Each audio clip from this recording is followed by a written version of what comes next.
You have a very beautiful bike, David. Can you tell us more about it? Sure. It's a 1955 Harley frame, an original frame. It's a 50 model motor. It's a late model 5-speed. A lot of custom work. We built most of that shiny aluminum is all hand fabricated. The fenders are hand fabricated out of carbon fiber. I do my own paint jobs. Basically do everything but the motor.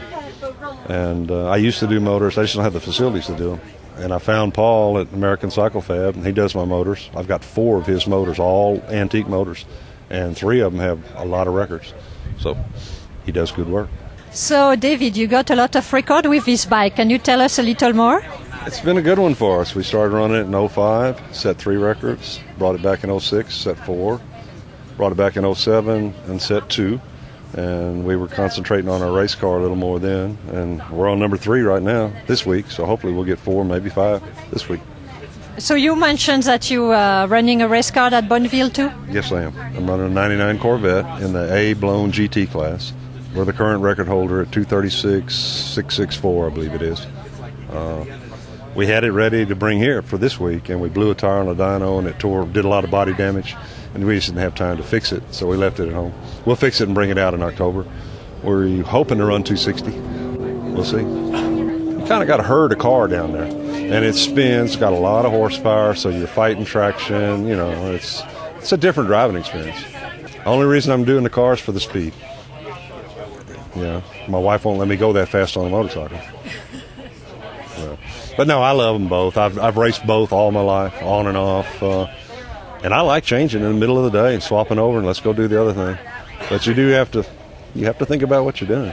The car, you're along for the ride, where the bike, I ride a motorcycle with my body, and a car, you're locked in there. It's a totally different. You just got to change gears in your mind and your uniform's different. You're just totally confined, and you're sort of along for the ride. You can't lean and fix it.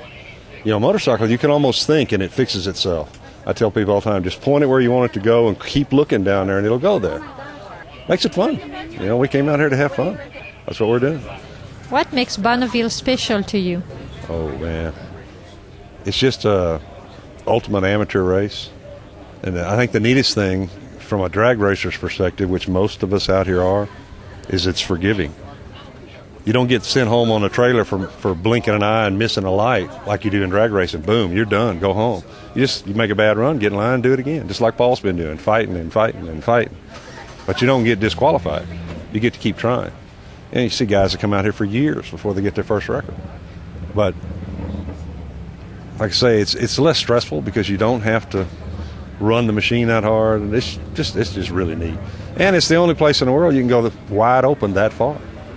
Most people that like to go fast, they never get the opportunity to hold the throttle down for miles on end. It's scary because the motor's screaming and you're worried about blowing it up, and you've never done that to an engine before because you can't do it on the dyno, you can't do it on drag strip, you can't do it anywhere but here. So it's a really, you get your money's worth. You get a lot of adrenaline. You'll be huffing and puffing when you get to the other end.